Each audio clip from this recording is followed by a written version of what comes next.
My name is Khushi Thakur and my school name is Holy Cross Convent Higher Secondary School, Ambikapur. I read in class 12th Biology group and it is my second video. My group name is CV Raman. Today I explain catalysis.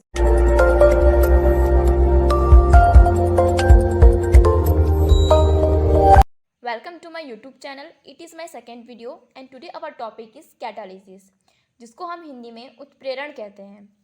So आज का हमारा topic क्या है? उत्प्रेरण. इसको English में हम catalysis कहते हैं. क्या कहते हैं? कैटालिसिस. तो सबसे फर्स्ट इसका हम डेफिनेशन जो है उसको देख लेते हैं. तो इसका डेफिनेशन हो जाएगा,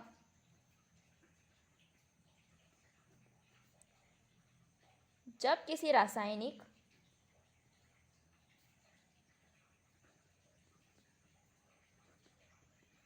अभिक्रिया का वेग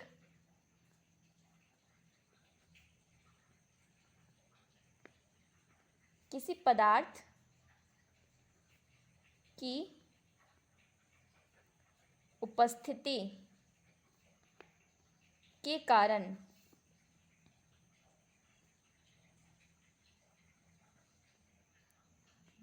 परिवर्तित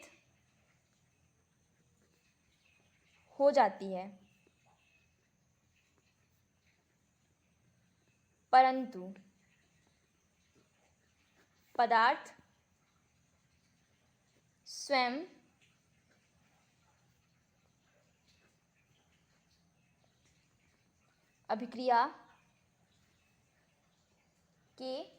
अभिक्रिया के अंत में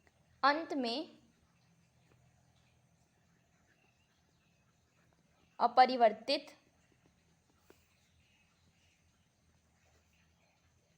रहता है, तो इस प्रक्रम को उत्प्रेरण कहते हैं. डेफिनेशन को फिर से मैं बता दे रही हूँ आपको. जब किसी रासायनिक अभिक्रिया का वेग किसी पदार्थ की उपस्थिति के कारण परिवर्तित हो जाती है, परंतु पदार्थ स्वयं अभिक्रिया के अंत में अपरिवर्तित रहता है, तो इस प्रक्रम को ही हम उत्प्रेरण कहते हैं. तो इसको मैं आपको इजीली समझाने के लिए एक एग्जाम्पल दे रही हूँ.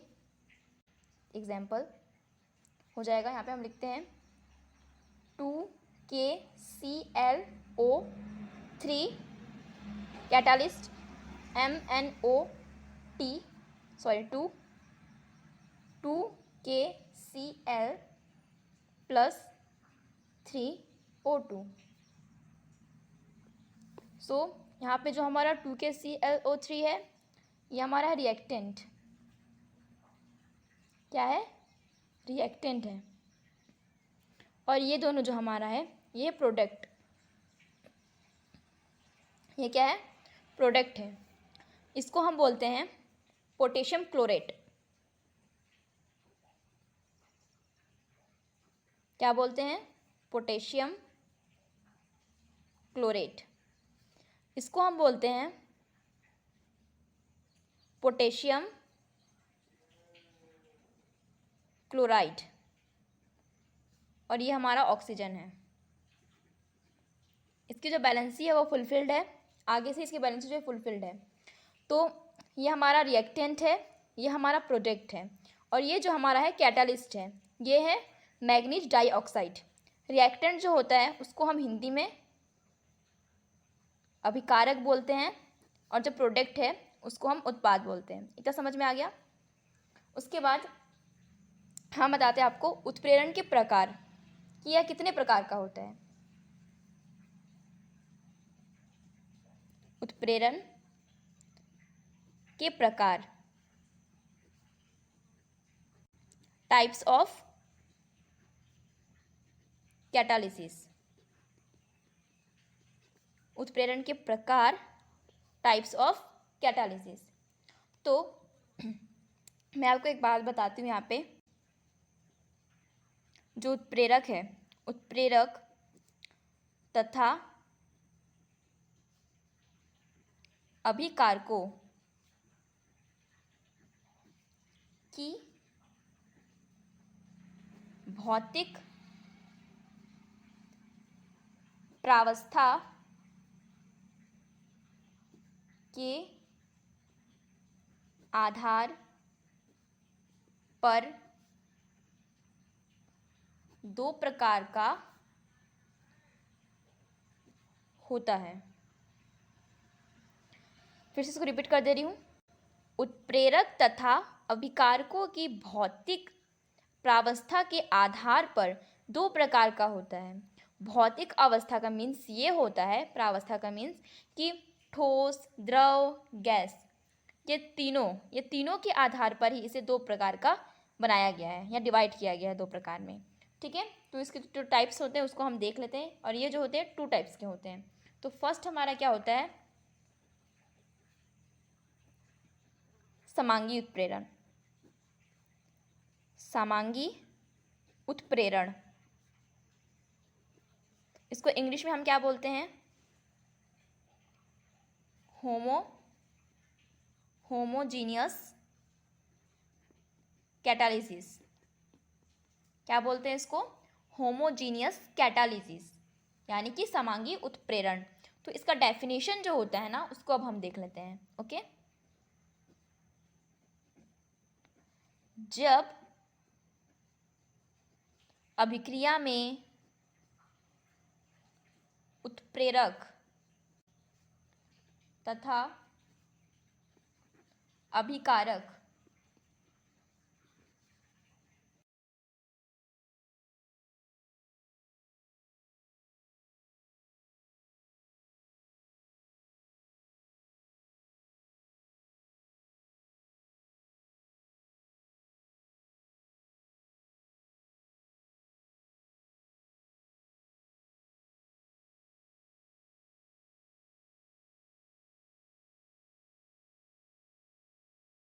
एक बार हम डेफिनेशन को देख लेते हैं। मैंने क्या बताया था, जब अभिक्रिया में उत्प्रेरक तथा अभिकारक समान प्रावस्था में हो तो इसे समांगी उत्प्रेरण कहते हैं। ठीक है, तो देखिए यहाँ पे हमारा जो अभिकारक है और जो उत्प्रेरक है वो एक समान प्रावस्था में है। जैसे कि देखिए, ये जो हमारा SO2 जो कि हमारा अभिकारक है, ये गैसियस स्टेट में है, और NO जिसको हम नाइट्रस ऑक्साइड बोलते हैं, ये उत्प्रेरक जो है ये भी हमारा गैसीय स्टेट में है। तो हुआ ना दोनों सेम।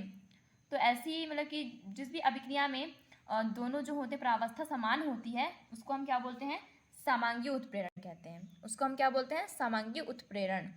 अगर यहाँ पे गैसेस स्टेट में है, अगर यहाँ पे ठोस होता, दोनों सॉलिड स्टेट में होता, यहाँ पर भी SO2 यानी कि अभिकारक और उत्प्रेरक दोनों सॉलिड में होता, या फिर दोनों लिक्विड में होता, या फिर दोनों गैसेस स्टेट में है, तो उसको हम क्या बोलते हैं, समांगी उत्प्रेरण बोलते हैं। आ गया समझ में? ओके, फिर हम सेकंड आपको बताते हैं कि सेकंड जो है इसका टाइप क्या है। सेकंड है हमारा विसमांगी उत्प्रेरण। क्या है, विसमांगी उत्प्रेरण। अब हम क्या पढ़ेंगे, विसमांगी उत्प्रेरण। विसमांगी उत्प्रेरण, ठीक है, इसको इंग्लिश में हम क्या बोलते हैं,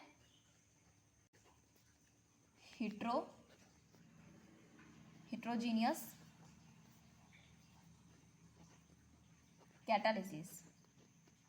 क्या बोलते हैं, हिट्रोजीनियस कैटालिसिस। तो इसका डेफिनेशन हम देख लेते हैं।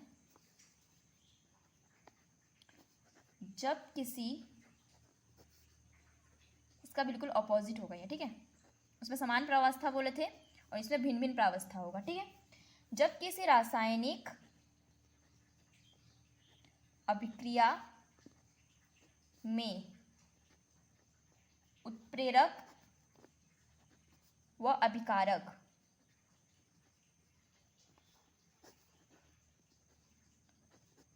भिन्न भिन्न प्रावस्था में हो तब यह अवस्था विसमांगी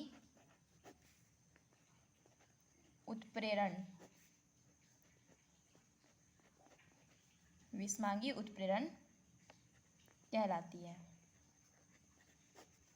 आगे समझ, फिर से एक बार रिपीट कर देती हूँ।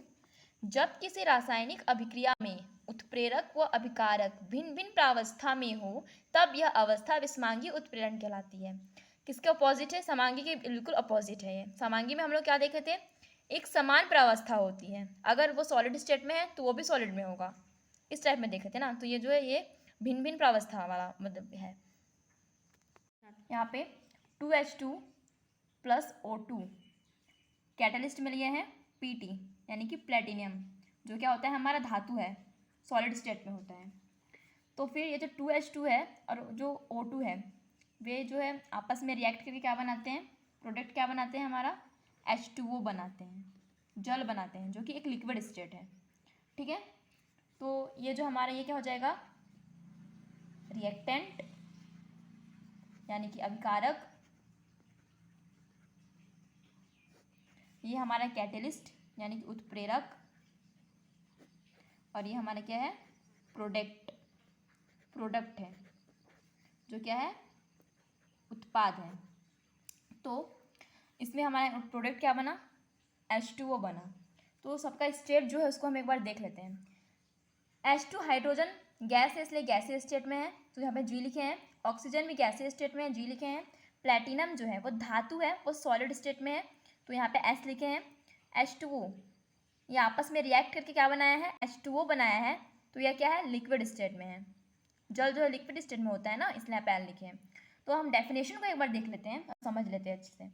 जब किसी रासायनिक अभिक्रिया में उत्प्रेरक यानी कि कैटालिस्ट, प्लेटिनम है यहाँ पे, ठीक है, उत्प्रेरक व अभिकारक, यहाँ पे रिएक्टेंट क्या है? अभिकारक 2H2G है। ठीक है, ये कौन से स्टेट में? गैसीय स्टेट में। भिन्न भिन्न प्रावस्था में हो, तब यह अवस्था विषमांगी उत्प्रेरण कहलाती है। सबसे पहले हम देखते हैं यहाँ पे उत्प्रेरक का स्टेट क्या है? यहाँ पे सॉलिड स्टेट में है, और अभिकारक हमारा किस स्टेट में है? गैसीय स्टेट में है। गैसीय स्टेट में है ना, तो दोनों अलग अलग है, इसकी जो अवस्था है वो अलग है, तो ये क्या कहलाएगी? विषमांगी उत्प्रेरण कहलाएगी। अगर जैसे कि यहाँ पे रिएक्टेंट गैसीय स्टेट में है और यहाँ पे प्लेटिनम, अगर यहाँ पे कुछ और मतलब कि प्रोडक्ट होता, मतलब कुछ और अगर एलिमेंट्स होता, तो फिर यहाँ पे अगर एक गैसीय स्टेट में होता तो ये हो जाता हमारा समांगी। अगर एक जैसा होता तो समांगी होता, और अलग अलग है इसलिए यहाँ पे क्या है? विषमांगी है। ठीक है, तो मेरे को लगता है कि आप लोग को अच्छे समझ में आ गया होगा। So please like subscribe to my channel.